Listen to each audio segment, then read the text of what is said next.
Alright, let's jump right into this explainer. Today, we're totally geeking out over a car that didn't just evolve. It honestly revolutionized what a top-tier sports car can even be. We are dissecting the sheer engineering magic behind the 2026 Porsche 911 Turbo S.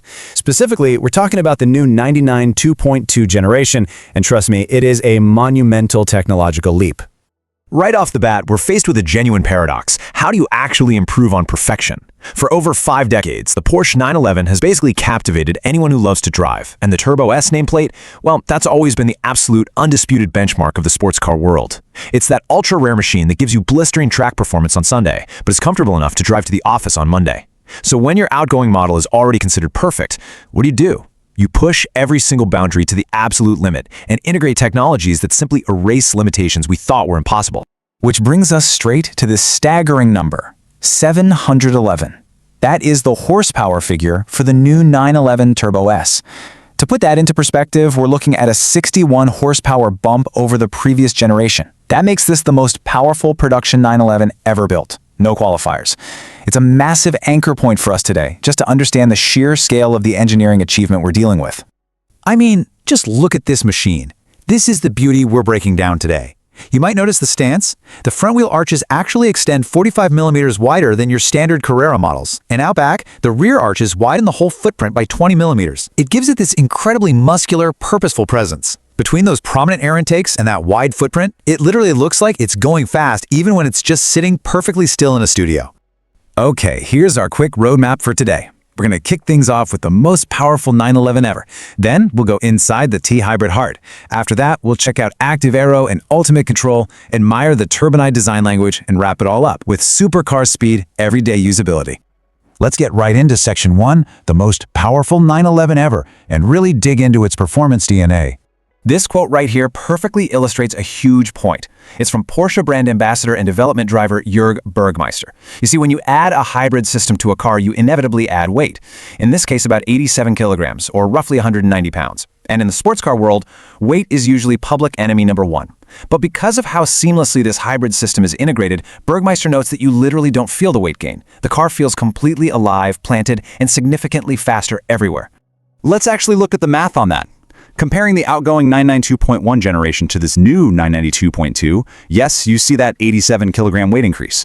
But look at the trade-off. Horsepower jumps to 711. The 0 to 100 kilometers per hour sprint drops down to a mind-bending 2.5 seconds. But here's the ultimate proof, the Nürburgring Nordschleife life lap time. The new Turbo S clocked a 7-minute, 3.92 second lap. That is a full 14 seconds quicker than its predecessor. If you follow racing at all, you know that 14 seconds isn't just a minor improvement, it's a completely different time zone. The performance completely obliterates that modest weight penalty. So, how exactly did they achieve that massive leap? Let's transition to Section 2, inside the T-Hybrid heart, and explore this wildly innovative 3.6-liter flat-six engine.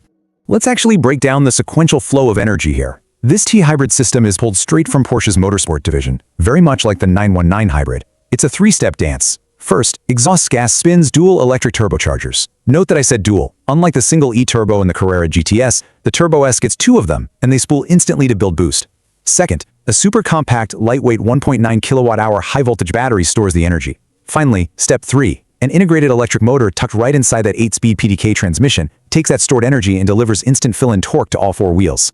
Now, I want to be super clear on this. The crucial takeaway is that this hybrid setup is absolutely not about silent, eco-friendly driving. It's 100% about ruthless performance. The whole goal is to utterly eliminate turbo lag. By using that electric motor to fill the power gap before the exhaust flow fully catches up, you get this continuous, vicious surge of power. We are talking 800 newton meters of maximum torque available over an incredibly wide band, from 2300 all the way to 6000 RPM. There are basically 0 dead zones. It just surges from corner to corner. Moving right along to Section 3, active aero and ultimate control. Because look, dumping 711 horsepower into a chassis without total control isn't performance, it's just a recipe for disaster. To actually harness all that energy, Porsche completely overhauled the chassis. Thanks to that new high-voltage hybrid system, they can now run a 400-volt electro-hydraulic roll support system as standard. It's called EPDCC, and it reacts way faster than the old hydraulic version, meaning this car corners completely flat. Does this represent the absolute peak of the internal combustion and hybrid driving experience? Honestly, where on earth can sports cars possibly go from here? It's something to think about. Thank you so much for joining me on this explainer. Stay fast and keep learning.